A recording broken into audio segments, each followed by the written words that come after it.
Hello and welcome along. This is You Should Travel, a podcast about travel with me, Vinnie White. We'll get cooking in a minute, but just a quick bit of housekeeping before we start. Just wanted to say, sorry there hasn't been a podcast in a long time. I got stuck in Toronto doing my place up to sell it, and that took a lot longer than I thought.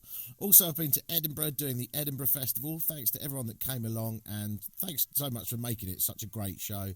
I'm going to be doing it again next year in 2026.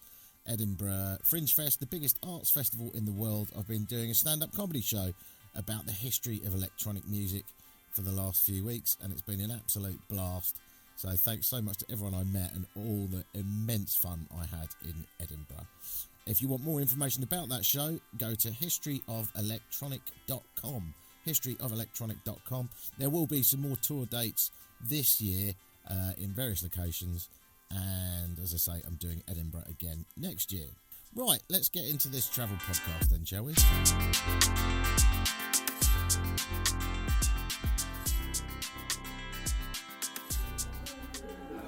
What about the cheese?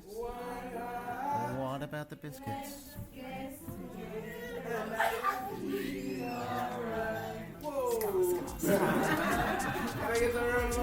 Yeah!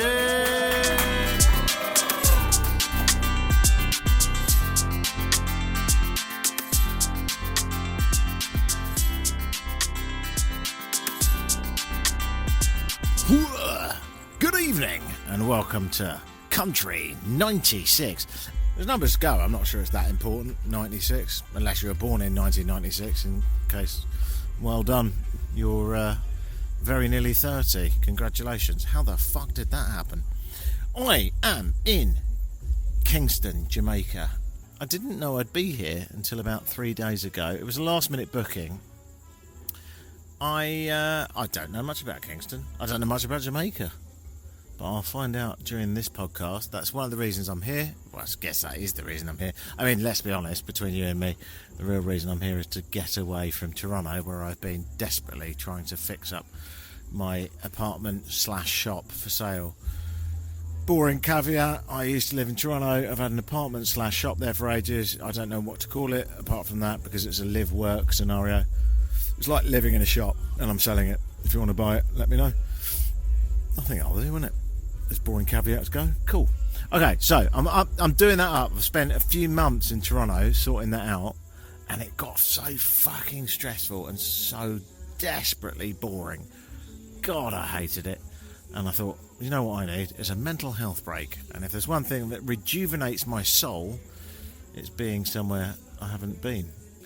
And you can do that very easily from Toronto. I got a 4-hour flight, I think. I fell asleep to Kingston, and here I am in Kingston, Jamaica, which apparently is dangerous. I'm sure it is if you're in the wrong bit. I mean, I am literally looking at a car with its entire front ripped off.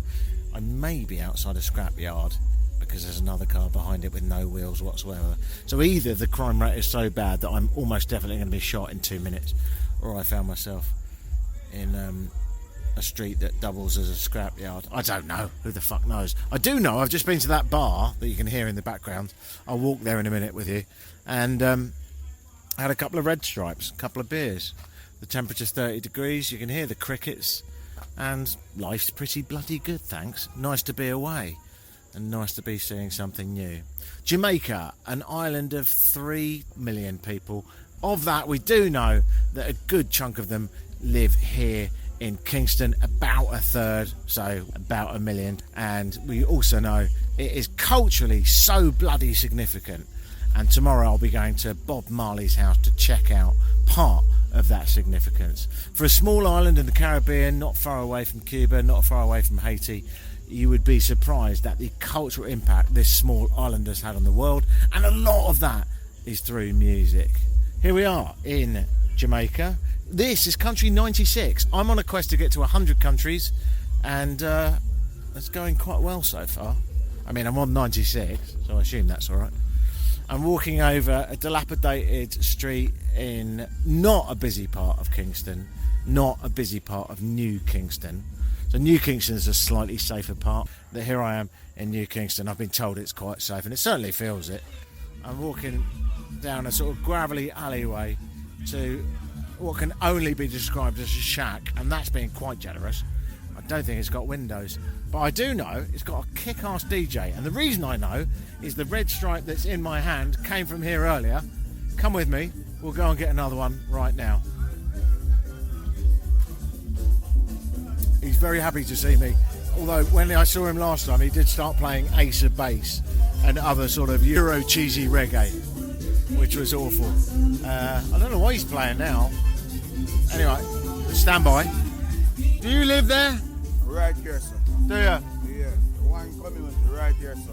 Hey, let me ask you something. I like Kingston. I've only been here for a couple of days. It feels great. It feels safe. Yeah. Am I wrong? Right here, sir. You're all right there. He had one thing on the brain. Yes, It's all right, okay, yeah? We jerk chicken here, sir. Jerk chicken. Yeah, jerk chicken on Friday night.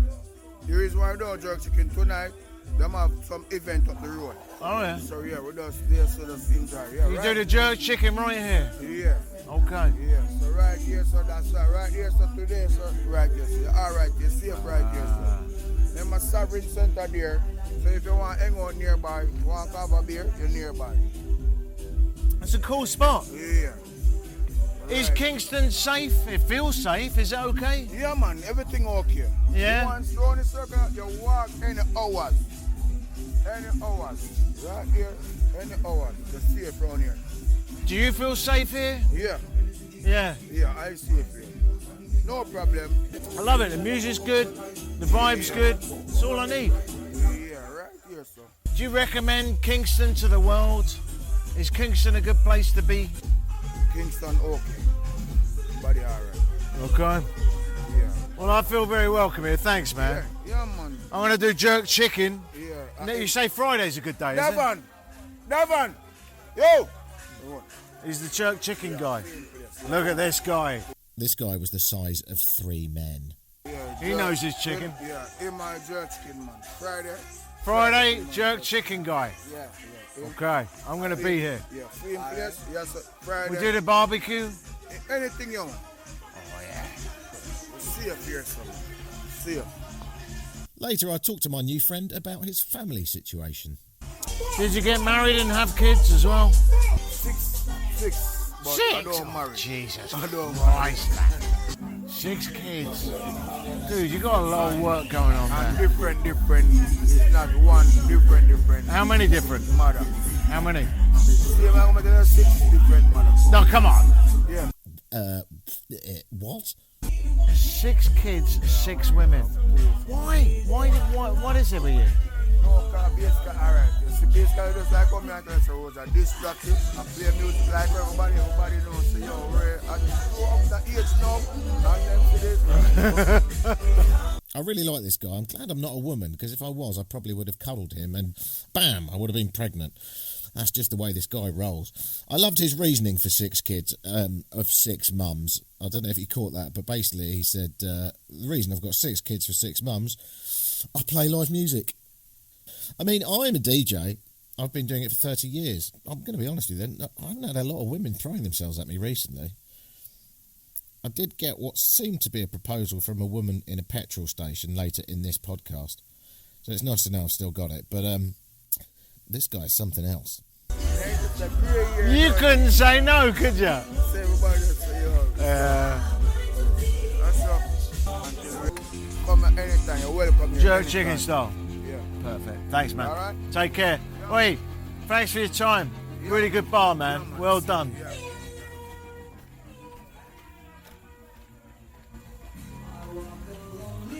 I do walk a lonely road.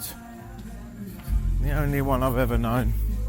So there's a man, and I'm not sure this is a great score to Jamaican men all over the world, but he told me he's got 6 kids from 6 women.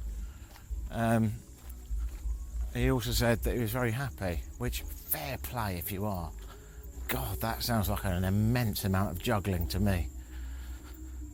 He also said, come back to my bar next Friday because we're going to do jerk chicken on the barbecue. And he also said, you're welcome here any time. And I said, well, I might be leaving tomorrow, so I might pop in for a drink. He goes, yeah, come in tomorrow. It'd be nice to see you. And he was just really fucking nice. So, oh, lovely times. and a nice bottle of Red Stripe to boot. The DJ that was banging out tunes was, according to our friend that I just met,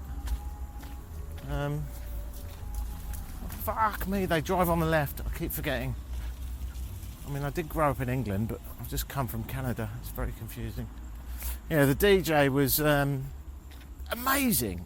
Absolutely fucking perfect, with the exception of the brief moment that he saw me and ended up putting on some Ace of Base, which is, let's be honest, the worst kind of reggae. Look at the speed of this fucking prick.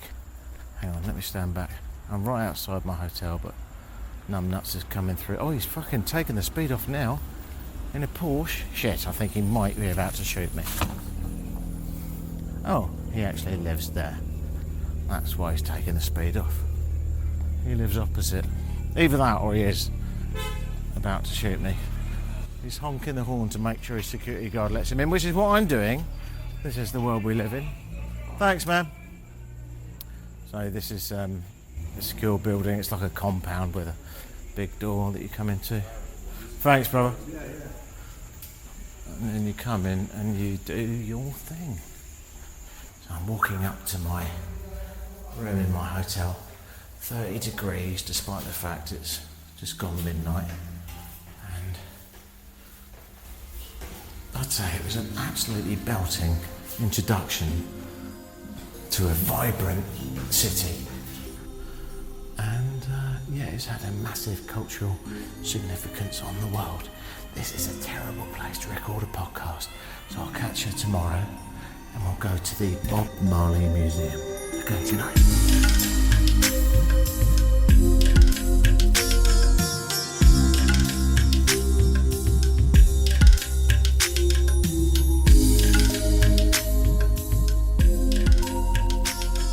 Hey, welcome along. I'm looking at the One Love Cafe. That's the cafe they've built outside a house. There's a statue of a man. He's playing the guitar. He's got dreadlocks. He is also outside the cafe.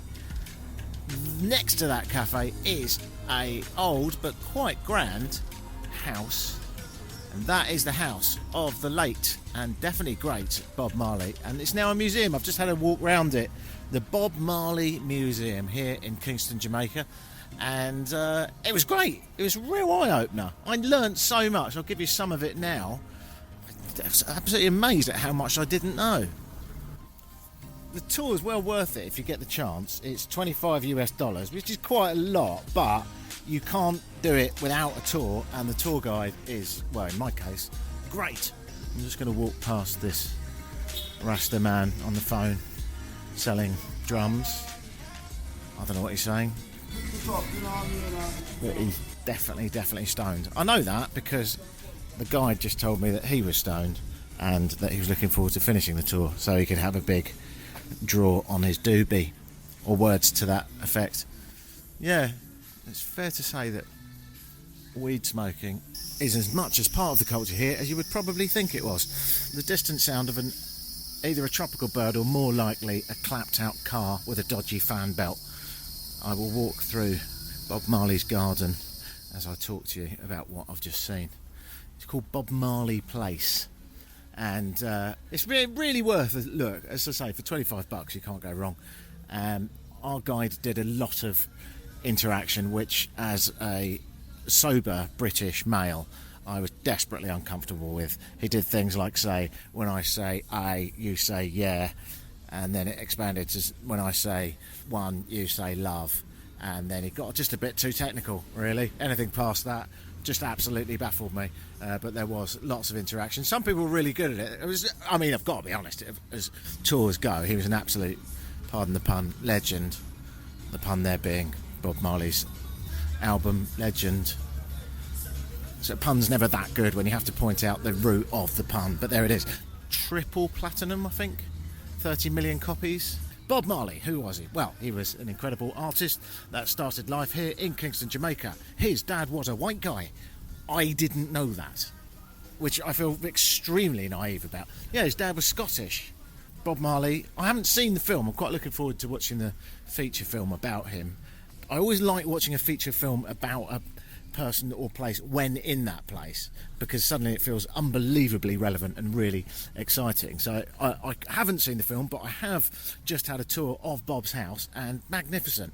Quite a expensive house for someone that started from humble beginnings, and the reason is, of course, that he did come into money finally. He started 14 years old as a welder. He dropped out of school. He briefly did a welding period, fell in love with music, self-taught on the guitar. Ska, or rocksteady, sometimes known as, was around. That's the probably, I would imagine, the simplest explanation is fast reggae. That was around before reggae. So ska, of course, is all about the offbeat. Dunk, dunk, dunk, dunk, dunk, dunk, dunk. Loads of emphasis on the offbeat. So if you look at modern day dance music, it's all imagine the is the offbeat, right? And imagine that all the emphasis is on that. Bob heard some of this stuff and he thought, hey, this welding lark's all very well, but I'd much rather be getting involved with music. So he did some self-teaching and he knocked out his own track at about 16, I think he was. Wasn't very successful, just him, but he found the love, absolutely found the love for it. As time went by, he ended up writing his own stuff. All right, bro. Yeah, nice. Yeah, I'll come and have a look. Let's put myself in an awkward situation here, because that's the man with the shop that sells knickknacks and drums. I'd love to buy a drum, but it's not great for flare hand luggage.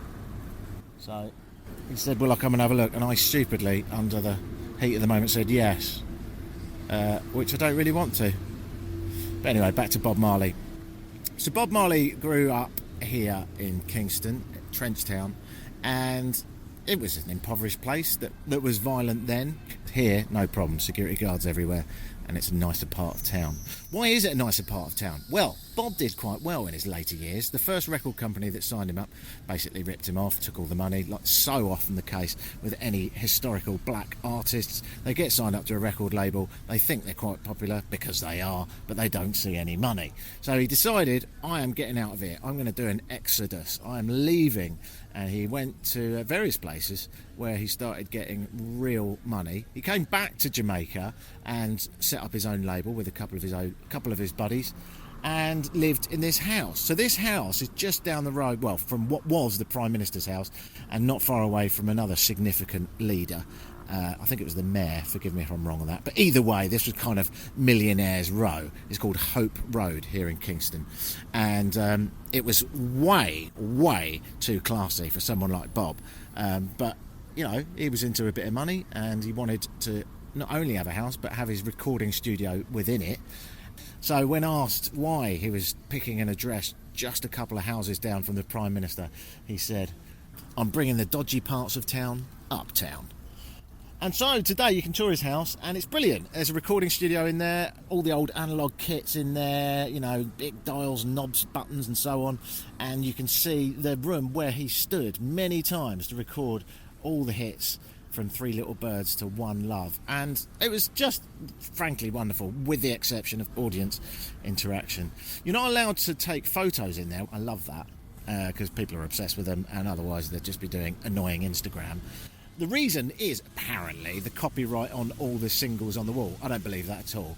But all the platinum discs and so on that have been put on the wall, our guide said, you know, you can't take photos because of copyright. I think the copyright is reproducing the records illegally. I don't think it's taking pictures of them. But, you know, not one to be a stickler. I don't want to get my phone out anyway. But I did record what was going on. And here's a little bit of the tour with our guide. Jolly nice fella. He loved a bit of weed smoking. He'd clearly just had quite a large bifter, and he was in the mood for music. Bob Marley went to London away for 18 months. Bob said, one love, one heart. Let's get together and feel alright. And don't worry, because every little thing is gonna be alright. Ooh yeah, jamming, Got some points on. jamming. And I hope you like jamming too. Let's dress the spot. Hey, where's the cry out? Ladies, I wanna love you and Treat you right. I wanna love you every day and every night. We'll be together With the roof right over our heads. We'll share the shelter of my single bed. You can go and look at his original bedroom, which apparently someone jumped on his bed a few years ago, so they've decided to put his actual bed behind glass. Who jumps on Bob Marley's bed? Why would you do that? There was people from all over the world on my tour. I'd say there was probably 25 different people. Yeah, I mean, no one jumped on Bob Marley's bed during my tour, but apparently they did a couple of years ago. He had quite a humble existence, really, despite the fact it was a big house. Didn't have any particular, super duper gold bling or anything like that. It was just a functional recording studio and a functional few bedrooms in the heart of a house that was quite grandiose for a man of Bob's background. Bob loved playing football. He was a fit fella, and you can see some of his football shorts, which were cut-down jeans. How do you play football in cut-down jeans? I am currently standing in Bob's front yard, and I would say that if I even attempted to play football in what is 30-degree weather, I would collapse within about 10 seconds. But you know what? I don't know if you know this. I'm not Jamaican. After the little tour through his bedroom, you end up in the kitchen. Now, Bob was, of course, massively influential, and he'd started his own record label in his early 30s. Everyone in Kingston, everyone in Jamaica, and probably most people worldwide now knew about him, and he'd started doing the occasional international tour. So, he had a lot of influence, but as a Rasta man, he couldn't vote. It was at this time that he got shot. I asked our guide, why did someone want to shoot Bob Marley? His influence on the country, Bob, as a Rasta man, Rastas doesn't vote, so he's not a voter. And being that he's not a voter, and his influence being higher than the two political parties, whatever side he's seen with, have the higher chance of winning. The concert, Small Jamaica, it was supported by the Prime Minister's office. Why? It's just 2 doors down, and he was just looking for some help. And it was the cultural section of the Prime Minister's office. And Jamaica, to keep an event, you need a permit, so the Prime Minister became a little bit more aware, and he announced elections on the 15th of December. The concert was on the 5th. Ooh. So the 10-day period seemed like it was just a kickstart. Right. So he was worried that Bob Marley had enormous influence on lots of people that could vote, not necessarily the way he wanted the vote to go. Well, Bob said he's performing with the Prime Minister. Bob and Prime Minister keep me show. So we get a show from Bob and the Prime Minister. Right. Let's go vote for the Prime Minister. Wow. Okay. It's rumored that the opposition sent the gunman. Did they catch the guy that shot him?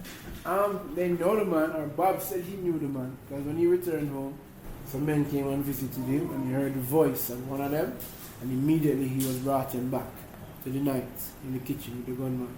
Bob says him. And when you look now and you see who is who, he was known as a community leader, for a better word, associated with the opposition. I've just walked out the back of his kitchen. That's a weird thing to say, isn't it? I just walked out the back of Bob Marley's kitchen. I've never said that before. Why is this kitchen interesting? Well, I'll tell you why. Because he got shot in it. That's what happened. This guy had so much influence and this much power that people were starting to worry about his messaging, even though, let's be honest, it was mostly one love. Treat each other nicely, be good to each other, and occasionally have a go on the bifter. Bob did get shot, but it did not kill him. The bullet ended up, or at least part of the bullet ended up in his arm, and they said to remove it might end up paralysing your arm. We don't know, but if we do, just bear in mind you won't be able to play guitar. To which he said, leave it there, thanks. Fair play to him. After he was rushed off to hospital here in Kingston with his colleague and his wife, all three of them were on the stage to perform a gig that everyone thought, of course, will be cancelled. Nah, not our Bob. He went ahead and he did it, and he did it well. Despite having multi-platinum albums and being a worldwide success, he did die at 36 from cancer, and he was very much riddled with it at the end. I believe his last gig was in the States, and he did a few encores, expressing to the Wailers that this would be his last ever gig. If you do find yourself in Kingston, I highly recommend his house. $25 for a tour, and it's well worth it. I would recommend warming up your larynx before coming in here, because you will be asked to do some participatory singing, some of which was frankly cringeworthy. Our tour guide said, I want all the people with yellow shirts on to sing Three Little Birds. That happened, wasn't very good. All the people with blue shirts on, I want you to sing One Love. That happened, it wasn't very good. And all the people with white shirts on to sing some back catalogue song that no one's ever heard, that he recorded when he was about 17. Do that a cappella. Guess what fucking shirt I had on? Yeah, so I had to try and do an a cappella, not unknown Bob song, essentially me and some old guy from, I think, France, who was slightly deaf and didn't understand the concept. So basically I was trying to sing along to a song I've never heard before with a guide who really enjoyed me failing. Perhaps a quick jab at us being colonialistic bastards, and I've got to pay for that. You know, I'm British, I will always pay for it. No, it wasn't. He was a lovely guy and he was just having a bit of a laugh, actually, but nonetheless it was a bit intimidating at times. Bob Marley's house also has a bar. You can pick up a red stripe for $5 US. You will be able to get a red stripe for maybe $1.50 down the road. So, you know, I would point out that this place is a bit of a money maker. The tour finishes with a 28-minute film which teaches you even more about Bob Marley, including a little bit of information about Rastafarianism. I didn't know that Rastafarianism, Rastafari is actually a person. Did you know that? Ras means emperor or prince, and Ras, or Prince Tafari, is actually a guy from Ethiopia. Yeah, who knew? The whole thought about Rastafarianism, the concept of looking to the teachings of Rastafari, a prince from Ethiopia, is that at the time of its conception, black people were being repressed in pretty much all of the new countries of the world, and many of the original countries they came from. Not so much in Ethiopia. Rastafari was part of a black family that were held in power, which was a pretty rare thing globally at the time. And it really taught a lot of people here in Jamaica, actually, we don't have to look to the white guy, the new powers of repression. We can look to a country where they already have a prince and a system where black people are appreciated. Wouldn't it be good if we looked to that empowerment? There's a bit more to it than that, of course, but Rastafari was a person.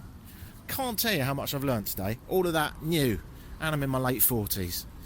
You're never too late, never too late. Vinnie White reporting into a microphone, walking away from a man that's trying to sell me drums with a very large Rastafarian hat on, talking to you as essentially using you as an excuse for not buying a drum. That's what I'm doing. I think he can see me walking away. I'm a bit scared, but don't worry, I don't think he's going to shoot me. And here I come into the One Love Cafe, which is playing, of course, a bit of Bob. The music on the wall starts from 1972. Catch a Fire, released in 73. Catch a Fire, Stir It Up, little darling, stir it up. I love Bob Marley's music. Am I the only one? No, never. Get up, stand up. Stand up for your life. Oh yeah. Get up, stand up. Don't give up the fight. Oh yeah. Oh yo yo yo. Oh yeah. Oh yo yo yo. Bob Marley went to London away for 18 months. Bob said, one love, one heart. Let's get together and feel alright.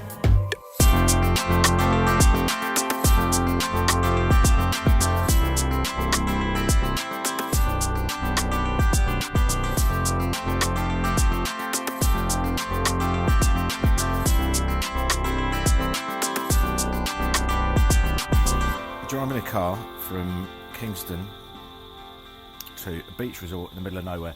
Not one of the all-inclusive, because that doesn't really do it for me. Rented a car about an hour or two ago. Already got pulled over by the police, by the way, but they were nice. Officer Miller was very helpful. Just a random stop. Anyway, here I am. And I've just had a crayfish soup,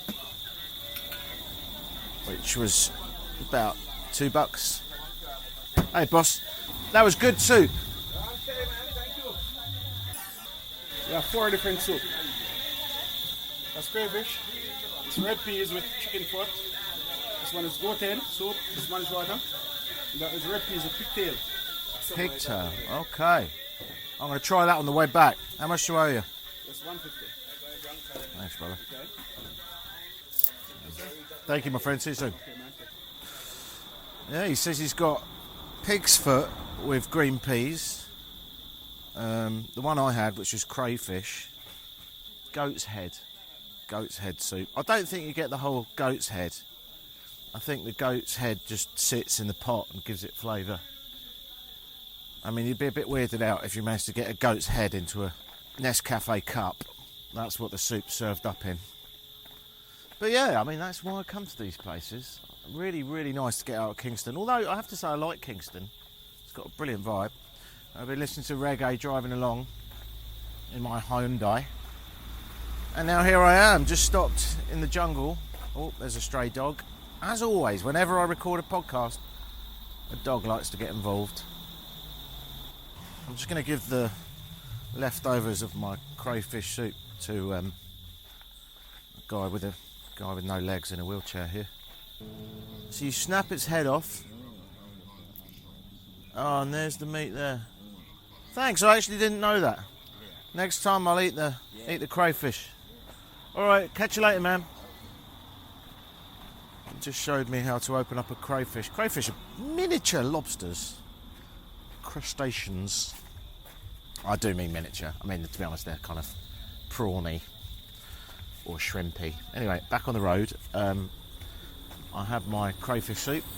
I'm in the jungle and all is well. 30 degrees. Interesting temperature, really, to have a soup, isn't it? Boiling hot soup. You know when you sweat so much that you look like you've been for a run and your shirt is stuck to your back, and if you're the owner of the gentleman's equipment, you will relate to how later I'll need a wet wipe. Yeah, I've overshared there, haven't I? Let's get moving.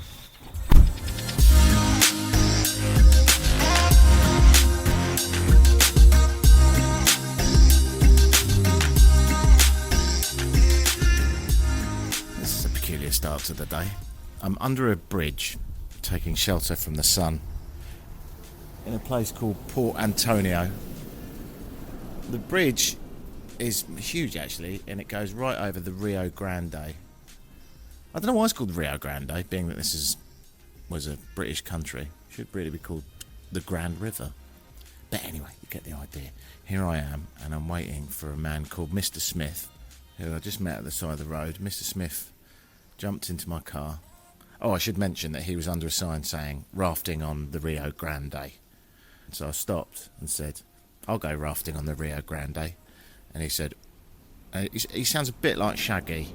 I'll try and do it. Okay, I go get bored. I think that may have been slightly offensive, but in a minute you'll hear Mr. Smith and you'll go, actually that was quite accurate. Mr. Smith smokes a lot of cigarettes, I think, because he smells of cigarettes, and his voice is, oh, he's on the water. Hello. Shall I come down? Bloody hell. Okay. It's a raft made of bamboo. It's just a load of logs put together. But he's done this before. He's got a big bit of bamboo in his hand. It's like gondola style. And the Rio Grande is, looking at it, it would probably take about 10 minutes to swim across. When we go and come back in, right, if you have like card until we come back, we can go like to the machine. Have you got a machine? Yeah, we have a machine. That makes it easier. We go rafting and then you come back, we go to the machine. No problem. Okay, Mr. Smith. Okay. Oh, yeah. Oh, hello. There we go. It's even got a cup holder. Yeah. That is brilliant. Oh, I'll put the car keys in there in case I fall out. So, how do I describe this? Mr. Smith is he's at the helm of the ship. I'll call it a ship. It's probably about 30 feet long. And Mr. Smith, who has a captain shirt on, just a shirt that says captain. They were the Rio Grande, you know. Biggest river in Jamaica. Is it? There you go, biggest river in Jamaica, said Shaggy. From the foot of the Blue Mountain. Ah. This must be very good for your muscles. This is my gym, you know. Exactly. How long does it take to build a boat like this? To get the bamboo can take you like a week. A week. That's very good. Yeah. I feel safe. Yeah, good bamboo. It's even got a bamboo cup holder, which is a piece of bamboo cut short and attached next to where I'm sitting. It also gave me a cushion to sit on, which is nice. And if you didn't hear that, we are on the biggest river in Jamaica. And to describe what I can see, it's very lush, as is most of Jamaica as far as I can see. Lots of jungle on either side, some tropical birds chirping away. 30 degrees, but he's sticking to the side of the river where the shade is. And he's gondolaing down. I've never done this in Venice, which is where most people would probably take a gondola. My policy in Venice is go there, have lunch, and get the fuck out of there. It's quite hard to find an Italian in Venice, but it's very easy to find Americans wearing hard rock t-shirts. But this is the authentic experience right now on the old Rio Grande. As we trundle down, I'm occasionally getting slapped in the face with a big vine. I think he had a deep voice before he started smoking, and I think the smoking is really giving him... I wonder if we can get him to say it wasn't me. Did you fart?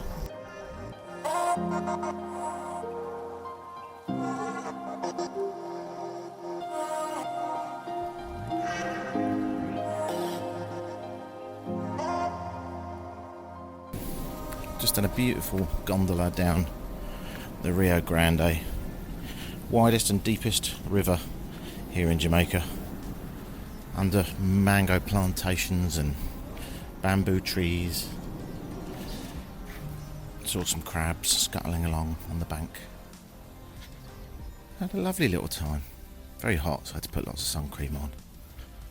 And now Mr. Smith is parking the boat, and I'm flip-flopping back to my car, where he will jump in and I'll take him back to his little base up the road.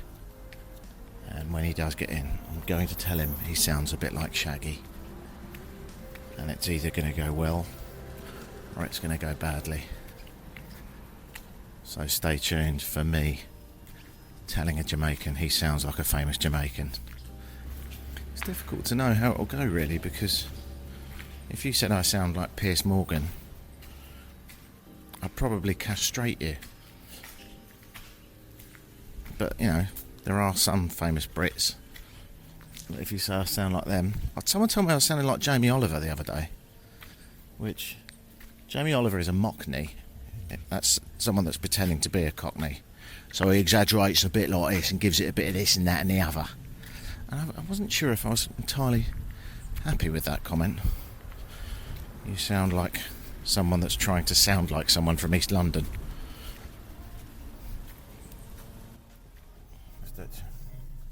Well done, Mr. Smith. That was good. How do you feel? How are your arms? You feel okay? Yeah, man, be okay. Do you know you sound a little bit like Shaggy? Yeah? Yeah. You like Shaggy? Yeah, man, that is my artist. Perfect. Yeah, man. I think it went very well.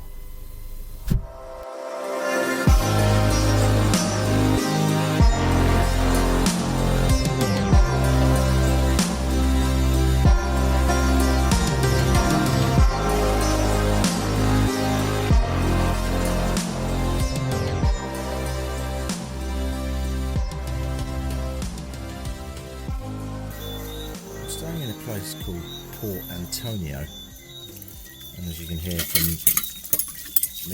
I'm just doing the washing up. I've just had a nice burger actually. I'm in the middle of the jungle, And one of the most liberating things about having an outdoor kitchen is when you've got scraps of food, of course you can put them in the bin, but what's the point? You just sling them out into the jungle. So I'm going to do that now. I just want you to hear the happiness in my voice when I sling a runner bean back to essentially its natural habitat. Because there's a few bits, there's also like to cook some plantains. So I've got a plantain skin here.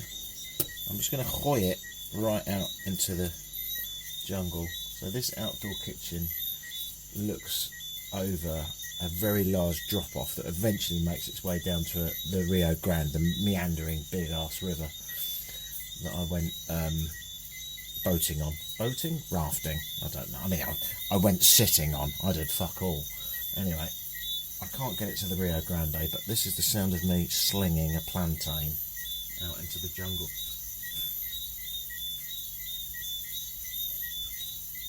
Is that the best audio you've ever heard? Oh, I've got a bit more here.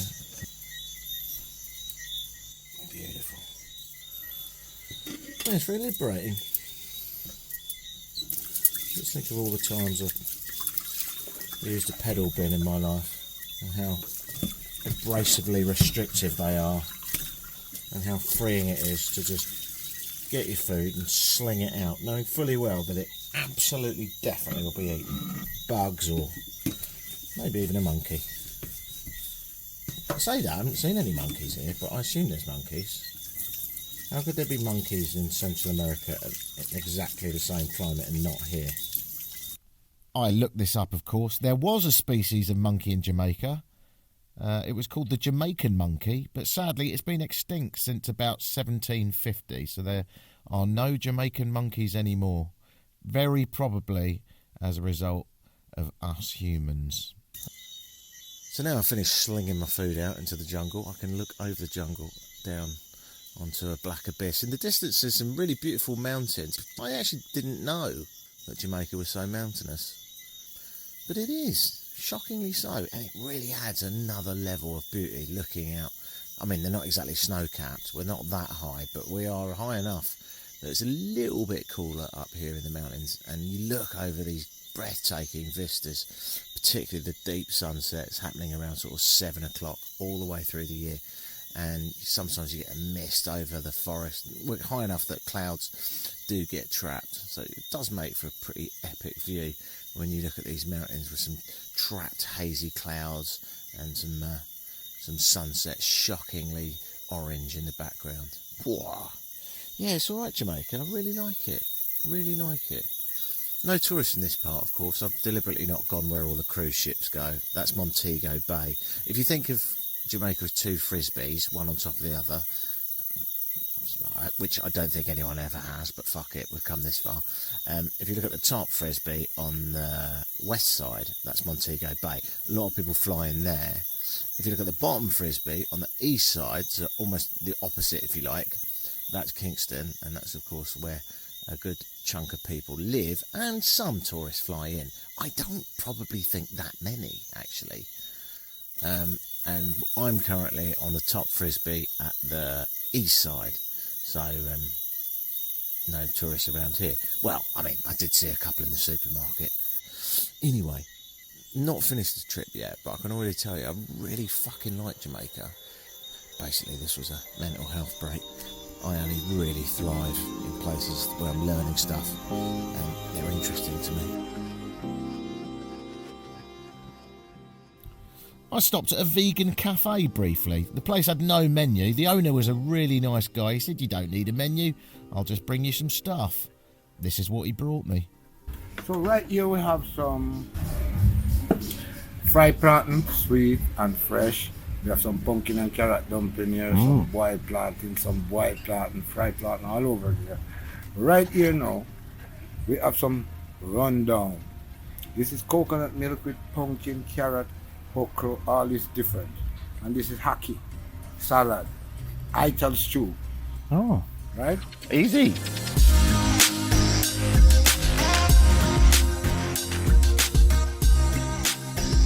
Hello and welcome to Montego Bay. I'm just sniffing around the area. I've got to go back to Kingston soon. is the other side of the island, but I wanted to see a bit of Montego Bay. I heard that it's the home of all the big touristy all-inclusive places, and I'm looking at one now. It's gargantuan. I don't know much about these places because I'm pleased to say I've never been. I know loads of people that have. I'm about to do something almost definitely contradictory. What I'm going to do is I'm going to start by saying I'm not judging, and then I'm going to be mean to people that go to all-inclusives, which probably loses me about half my audience, but here we go. I'm not judging, but who the fuck wants to come to a place like this? I mean, it's the least Jamaican place I've been. So to describe it, yeah, look, there's beautiful bougainvillea by the side of the road. There's fantastic colours from all the plants that naturally grow in Jamaica. The sun's shining and everything feels alright. Sounded a bit Northern English, but you get my idea. But this is very unlike anywhere I've been in Jamaica because ultimately really no one lives here. There's a few little shacks by the side of the road, but generally speaking everyone lives in the interior and then buses into these resorts to be worker bees, pouring drinks for people that do all-inclusives. What is an all-inclusive? Well, I think the idea is you book online a year in advance. You then get your family, get in your minivan, drop that off at, I don't know, Montreal Airport or New York or wherever you live, and then you come down here and you sit by the pool. You drink for free, in inverted commas, because of course it's not free, but it feels free because you paid for it ages ago, and you get to eat and drink everything again for free whenever you want. It's buffet food, so you know, if the kids are fussy eaters, no problem, you can get them fish and chips and pizza and all the stuff that they might not be able to find in some parts of Jamaica.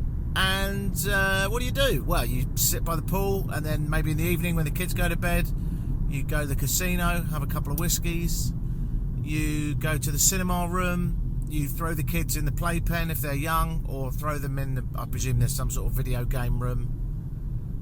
How could there not be? And you know, have incessant arguments about how you spent loads of money on this trip and you can't believe they're playing with their fucking iPad. I think that's what happens. I don't know. I haven't got kids and I've never been to an all-inclusive. The reason I find them quite sad places is that it's just not Jamaica. It's absolutely not. Jamaica, from my experience over the last few days, has been hanging out in the interior of the jungle, watching hummingbirds, drinking rum as the stars shine above you in a jungle shack. Lovely little town near Port Antonio. And then after a few days just doing nothing apart from enjoying the sound of frogs at night, I decided it would be a good idea to take a drive, and I drove through some really nice neighbourhoods. Ferry Hill, Port Antonio, a place called Snow Hill. I asked the local why it was called Snow Hill. He said, I don't know, but I think it once snowed here. And I said, was that in your lifetime? And he went, no. And I went, whose lifetime? And he goes, I don't know. To which I suddenly realised he was talking bullshit. Because it's not even high. Oh, thank you so much for overtaking me there. Even though that's the right lane and I was in the straight lane to go ahead. Excellent driving. I will get into Jamaican driving in a minute, but let's continue where we were. So on through Snow Hill into Hope Bay, loads of little neighbourhoods, Spring Garden, Buff Bay. These are all northeastern Jamaica. Really advise it if you want to visit Jamaica because it's just beautiful. All single track road, stopping occasionally for a cold jelly. Bit confused about that. The coconuts are called jellies. And perhaps someone Jamaican can help me out with this. I've seen them called coconuts and jellies. The ones where you drink the milk, they're called cold jellies. So you stop at the side of the road, someone gets out a machete, chops the top off, puts a drinking straw in it, you got yourself cold coconut milk. Lovely. But I have also seen the more traditional coconut, you know, the one you might find in a supermarket, and I think they're called coconuts. So If you want a cold drink at the side of the road, you say, have you got any cold jellies? And that is the drinkable coconut. So I stopped occasionally for one of those. Love them. Always good. And had some mangoes. You're paying 20 cents for a mango in some places. Just being picked off the trees. So many fruits. So many pineapples, mangoes. Oh, there's a big fire up ahead. And that looks quite bad, actually. Roaring. Is it just a fire? I can barely see the road in front of me. Everyone's slowing down. It smells acrid. What on earth is it? Oh, it's a dump. Brilliant. It's a dump and they're just burning off the rubbish. Well, that would be the single-use plastics that are used in the local resorts that are burning. Isn't it great to be alive? Oh yeah, isn't the world so great? On the plus side with tourism, you do get people on the side of the road picking up litter, because you have to bear in mind a lot of the tourists, well, most of the tourists that come to Jamaica, this is the only stretch of road they see. This is the only bit of Jamaica they see, which is an absolute travesty, because the Jamaica I've seen is gorgeous and this is definitely the worst part. Right, where was I? That fire put me off my flow. So yeah, the little neighbourhoods of northeastern Jamaica, absolutely wonderful. Here come the Rozzers. Hang on, I'm just going to pull in. I've got respect for the police. Don't think anyone else has, but there you go. Go on then.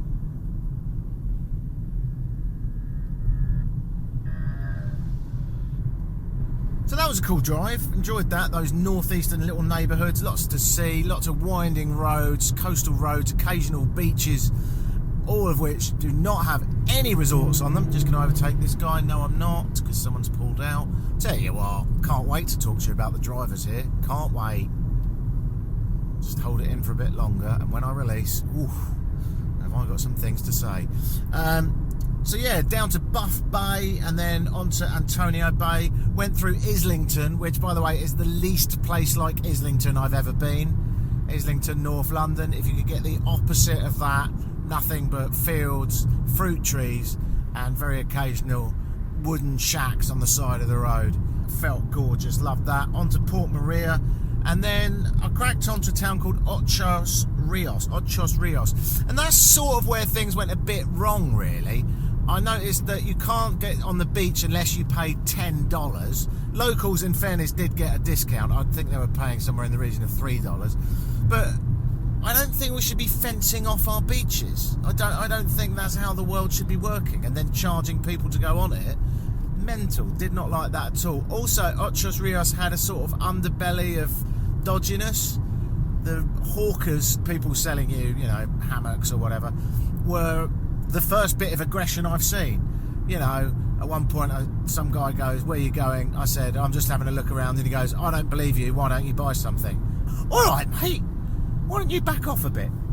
And then he smiled. So, I mean, don't get me wrong, I don't think confrontation is a big thing in Jamaica. They're just not that way inclined. But Ochos Rios wouldn't necessarily recommend it. And then got out of there and had I went to this restaurant that was like beyond American prices. It was so expensive. $38 for a stuffed chicken breast, plus tax, 15% in Jamaica, plus tip, which will be added whether you like it or not, 10%. So you've got to chuck 25% on $38 for a chicken breast. Then you're going to chuck on a couple of beers. I did a quick bit of maths and figured that basically you'd be very hard pushed to get out of there. Once you've had a couple of sides and a couple of beers, you would be very hard pushed to get out of a restaurant in Jamaica for $100 per person. And I was like, yeah, you're all right, not my bag. So I left and said it's too expensive for me. 20 minutes later, I was sat on the beach eating jerk chicken in a box with spicy rice and beans and some fried plantains. And I paid for that, I think, $7. And it was all right. I would love to say it was amazing. it tasted of freedom, financial freedom. So now here I am, Montego Bay, and ever since Ocho Rios, I've really been slightly disappointed with this particular part of Jamaica. So now, if you just think of, I'm all northwest now, yeah, north and northwest, very built up, a lot of traffic, mostly running tourists to and from their gargantuan resorts to Montego Bay Airport. In fairness, I will say this as a positive about Jamaica, with the exception of a place called Falmouth, which is now developing, nearly all the development seems to be not that far around the Montego Bay Airport. So most people that come here don't fly into Kingston, I assume. They fly straight into Montego Bay and then they do their thing around here, you know, get on a minibus, get delivered, and then I don't think that any of them really leave the resort. And in a way I don't blame them, because if you do walk out of the resort here, there's nothing to do. And you'd have to trek through jungle to get anywhere half interesting, or jump in a cab to get to the nearest town. Nearest town, not the best towns in Jamaica by any means. So, you know, fucking hell. Drive like, oh, I'm trying to hold myself in for my big rant. So, in conclusion, what would I recommend in Jamaica? Well, here's what I wouldn't recommend. Anywhere around Montego Bay Airport, including all the resorts. If you've booked one and you've got kids, good for you. That's your deal. I'm sure you love it. Have a great time. If you're visiting Jamaica in any other way, do spend a couple of nights in Kingston. Do go into the interior. I really wanted to go to a town called Spanish Town, which was the original capital of Jamaica and was the first dwelling, built of course by the Spanish before the Brits took Jamaica over, and I would assume that there's some pretty cool old architecture there. There's another town called Irish Town, which I looked up in the book and said nothing about why it's called Irish Town. I assume because there was quite a lot of Irish workers laying the infrastructure for Jamaica. I assume that a lot of them congregated in Irish Town. The big assumptions there, but I think they're reasonable. I'd love to have gone there. Unfortunately, I haven't had time to do that.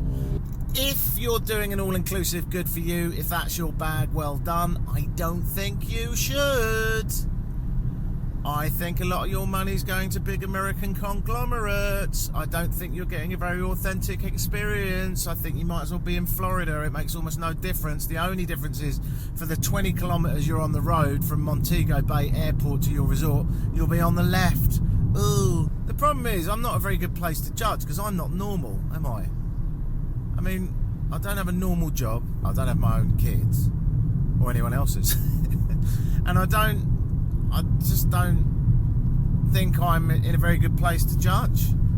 I mean, if I had an office job and I worked as, I don't know, a lawyer's assistant in New Jersey, and my entire life was spent in New Jersey, which gets really cold, and I occasionally went to New York for like a fancy dinner for a birthday or something like that, and I haven't been away for ages, and I saw a deal that I could fly into Montego Bay and get some guaranteed sunshine even in December, and someone would pick me up in a minibus and they would drive me to a resort where I can sit in a swimming pool, drink rum and eat chicken. Maybe I'd love it, but I would feel a bit of a wanker when I got home and said I'd been to Jamaica, because I haven't really, have I? I've been to an Americanized or American resort in a place that happens to be Jamaica. It doesn't really fucking matter where it is. It's just sunshine and swimming pools and chicken. Again, maybe that's alright. I'm not in a position to judge, he said, having done some very harsh judging. But I would never ever go to one of those places, because I don't think you see anything of real Jamaica. And I don't just think that, I know that. I've just driven around Jamaica, and the places that I thought were the worst are the places I'm in now, or the place that I thought was the worst is the place that I'm in now, which is the outskirts of Montego Bay. Essentially, giant highway, sometimes dotted with rather garish gas stations, no hand-painted signs for local businesses, no fruit stalls on the side of the road, just large coaches full of chubby tourists going to and from the airport to their whitewashed resort, which looks incredibly out of place. To give you an idea of just how out of place these resorts look, the largest one, I would say, I just passed, I don't know what it's called, but whatever that one is at least 10 times larger than the largest building in fucking Kingston. You know? Also, I should mention that if I did have kids, they would hate me. Because last night, for example, I booked a place last minute on booking.com about an hour before arriving. Got there, and I was quite looking forward to a run by the swimming pool. I did have a run by the swimming pool, but it should be mentioned I had to drive to a store to get the rum because the place had no bar, and the pool was full of various tools, shovels. Oh yeah, I should also mention there was no water in it. That's when there's no water in it, it doesn't really matter what's in it. So yeah, if I had kids, they would have hung me by my nutsack last night, and who could blame them in my hypothetical other life. So it's all very well me judging these all-inclusives and saying all you do is sit about in the pool and drink rum. I mean, at the end of the day, I was only about 30 kilometres away from an all-inclusive, sitting by a pool drinking rum, and I didn't have the delight of water in my pool, so I guess you do win. But the thing is, I did have some fun experiences. For example, where I bought the rum last night, it was a Chinese family who'd moved in and set up a convenience store on the side of the road, and they somehow didn't speak any English whatsoever. Just to remind you, this is an English speaking country. So I said, how much is the rum? And he just looked at me weirdly, and then I said, can I get a packet of plantain chips? And he looked at me weirdly. All they spoke was Mandarin, apart from Yemen, which seems so out of place. Okay, it's official. They are the worst drivers I've ever seen in my life. I'm going to say that again because I want you to realise when I'm saying this, I am considering the fact that I have been to 96 countries. The Jamaican people are the worst drivers I have ever seen in my life, and I just don't fucking understand it. I don't get it. They're the most chilled, kind, lovely people. They're never in a rush to go anywhere. No problem is the answer to pretty much everything. Either that or yeah, man. There is absolutely no reason to scream across this island. I'll give you an example. Right now, I'm doing 110 in an 80. That's kilometres an hour. And that's fine. I mean, I know that sounds like I'm doing excessive speed, but trust me, that is not crazy bananas. And there's no speed guns and there's no speed cameras, and the police don't give a shit. So I would do exactly the same speed if the police were behind me now. And so would everyone else. So, you know, it's always a bit over, but here it's a bit more over. So 110 in an 80 is pretty normal. There are numerous people, even though this is a single track road, screaming past me at 160 kilometres an hour in sheds, shitty sheds on wheels. One of them just overtook me. He didn't have a fucking bumper. I mean, when you've lost your bumper, is that not a sign on I might not be the best driver in the world? Fuck it, I'll do 180 past this bloke. Fuck it, I will force him onto the hard shoulder, which may have a comedy fruit stand on it, like a Hollywood movie. He might end up going through 2,000 fucking mangoes because I am going to force him onto the hard shoulder, because I've got to get one car in front. And then you see him at the light, you know, about 10 minutes later, and he's just listening to reggae. I thought you were listening to fucking Judas Priest, death metal, doing some satanic cult shit, keen to kill yourself in a head-on, and you're fucking sitting there listening to reggae in a shed on wheels. What was that fucking manoeuvre back there? You were fucking supersonic. It's mental. And then, like, Kingston, fuck me. That's the worst. I mean, at least out here, it's only 1 in 5 that are cunts. But Kingston drivers, half of them are cunts. Half. I'll grab a cab later and I'll ask the cab driver why they're cunts, and maybe he'll give me an answer. But yeah, it's true. I can't remember seeing anything this bad in the way of just madness. The Italians, you know, they have a go, but they're not that mad. A lot of Latin American countries are questionable, but the thing is, they're not that fast. Here they're fast, and that just doesn't go with the personality. I don't fucking understand it. It's like they've all got someone giving birth in the back seat, and they must get to a hospital stat. I just don't get it. But anyway, it's a way of life. Don't ask me. I do know that if you are, and I'm not joking about this, by the way, if you're a pedestrian in Kingston, for fuck's sake, be careful, because, you know, the drivers of the cars, ultimately, they're going to be fine, but you're not. And one of the biggest causes of death in Kingston, I heard this on the radio, is, unsurprisingly, cunts driving, and being that there's not a lot of sidewalks, pavements, you'll end up losing your fucking legs. So you have got to be careful in Kingston. Talk you through some of the manoeuvres that I've seen.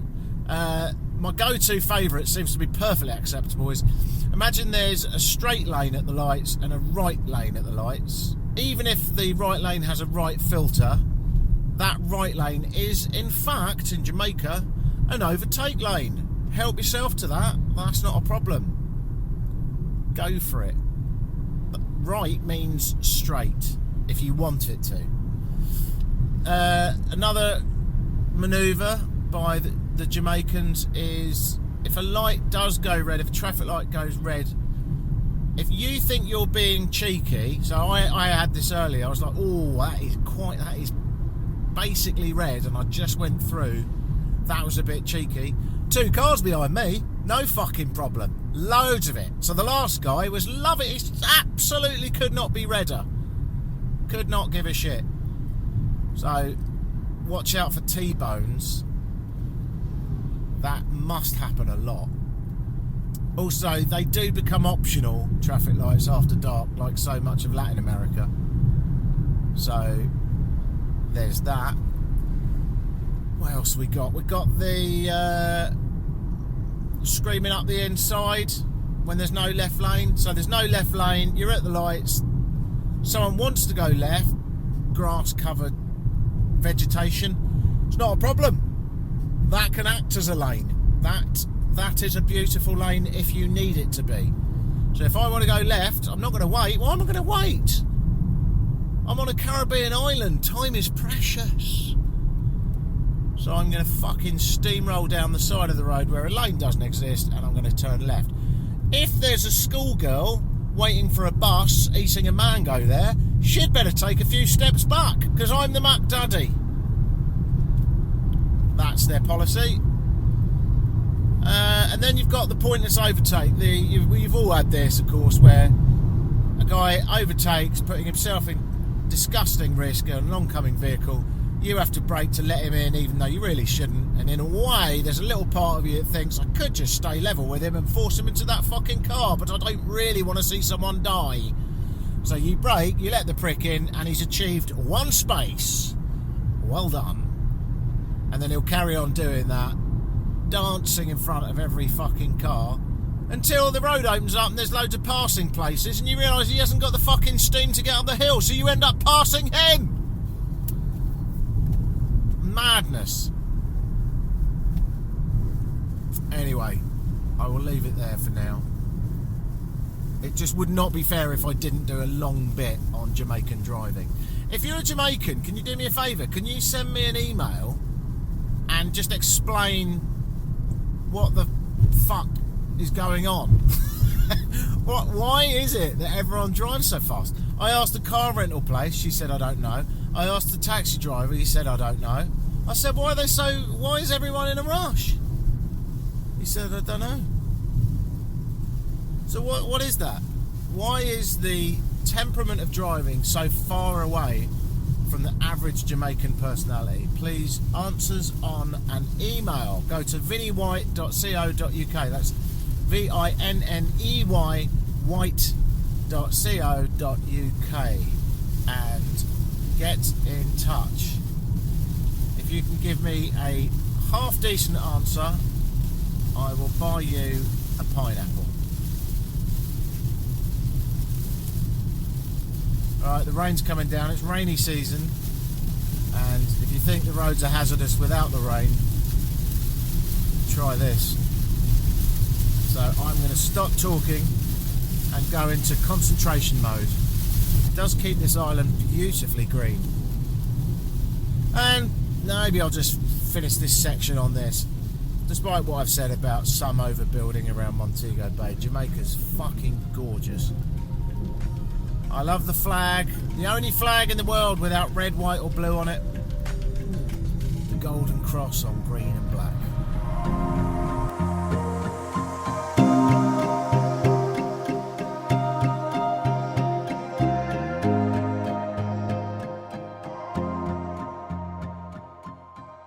I'm going to miss it, I like it here. You have a wonderful time. Thank you. I did actually, yeah. You love Jamaica. I really do. You have any girls in Jamaica? No Jamaican ladies.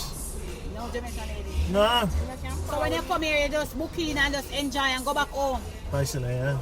So you never get a Jamaican girl yet? Never got a Jamaican girl. Never get one? What are Jamaican girls like? Are they nice? Yes. But you have to be careful because some of them too thief. Yeah. Oh, we've got to be careful of that. Set up your life. Really? Yes. Some of them are bad girls. Yeah. Be careful. Next time when you come to Jamaica, I need you to come here, come look for me. Okay. What's your name? My name is Shelly. Shelly Ann. And my name is Shani. Shelly and Shani. Do you married? No, I'm not married. I can be your wife. You can be my wife? Yeah, with a glass. Wow, that's a good deal. Here, pass that around. I wish I had some more. That's okay. Thanks, ladies. Alright. How much is that in American dollars? Not that I'm American. But más o menos. Is that enough to get a jerk chicken meal? Way far enough. Way far enough. Yeah, jerk chicken meal. Three jerk chicken meals? You can't jerk chicken meal. You can't get a jerk chicken meal for $1,000. Oh, no, petrol's quite expensive then, eh? Yeah, man. Wow. Oh dear. Yeah. Oh dear, Jamaica. Can I get a picture with you? You can get a picture with me. Yeah. I don't look my best though. You're a visitor. I like to take picture with visitors. Okay. You take... Life is short, so you got to get happy, you know? Yeah. Okay, selfie. Wait. What a hot couple. Look like a nice couple, though. We're a couple of hotties. Alright, go on. Come here. Say Big love. Come Vinny. back. Vinny, come back and look for us. All right, girls. Big love. They were just lovely. And then they say that they'd like to marry you. Which, again, flattering, but not on the menu. All right, on to Kingston. So I'm just driving through Trenchtown, made famous, of course, by Bob Marley's Trenchtown Rock. And I'm heading back to the car rental place. Good God, there's a policeman with a fucking speed gun. Do you know, while we're on the subject of this, do you know that in southern England, my mate lives in a little town near Chichester, and he said that some days the local residents who are up in arms about the speed that people do through their village, some days they go out and they hold a hairdryer at cars because they're not allowed speed guns, but hairdryers look a bit like speed guns, so they just hold hairdryers at cars. So if you're in southern England and a 75-year-old man without a police uniform is holding a hairdryer at you, don't panic, you're grand, you'll be fine.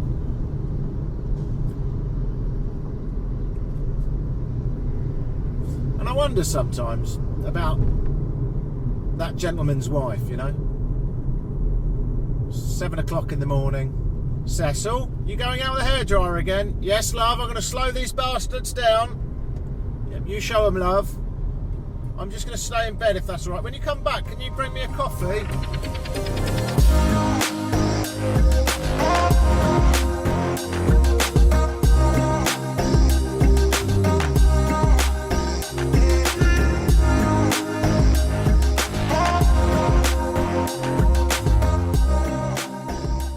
Hey, I've got a question. I've been driving around for, I don't know, 5 days here in Jamaica. And why is everyone so fast? Driving so fast? Why is everyone so crazy? I have no idea where everybody's always in the rush to go. I think what happens, what really aggravates that, you see people that drive those taxis. Yeah. So they drive really aggressive. Yes, they do. So what happens? You just become an aggressive driver without even realizing it, because they drive, and a lot of the times they're just trying to make their money, because they make their money by getting from one place to the next real fast. Okay. And it's more like a defense mechanism, and you take it on without even realizing. Now, some of them are truly assholes. Do you ever get in fights with these people? No. Because what happens is when I get aggravated by one of them, I say what I want to say in Spanish. Oh.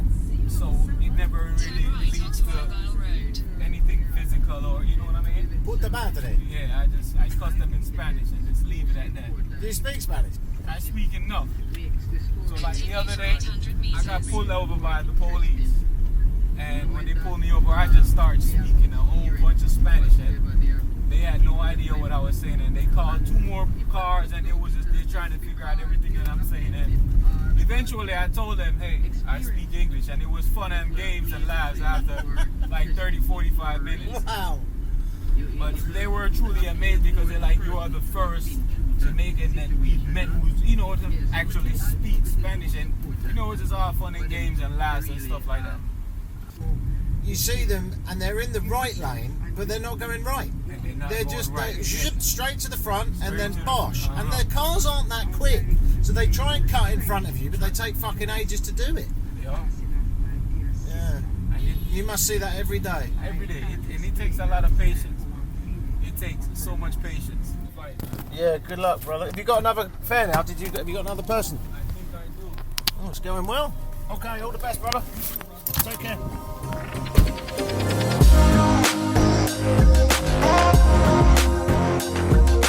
And with that, reluctantly, I left the beautiful island that is Jamaica. Well, my friends, the time has come. It's the end of the podcast. That was quite a long one, wasn't it?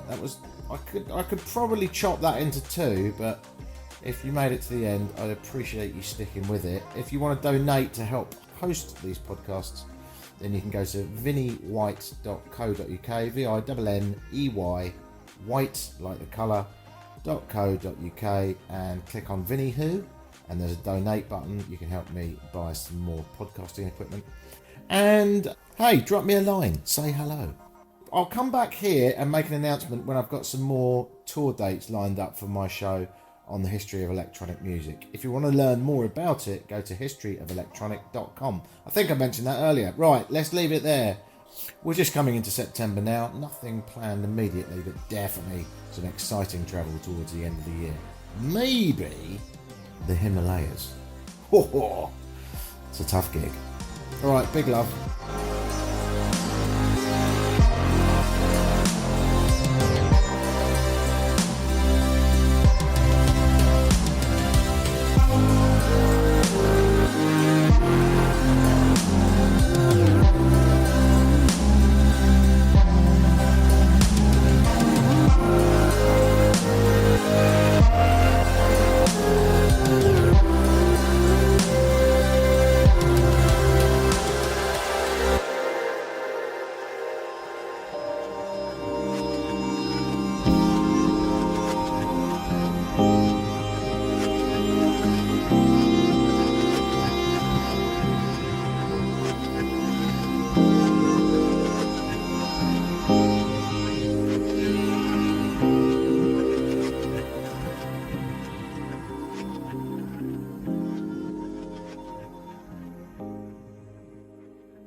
make a podcast.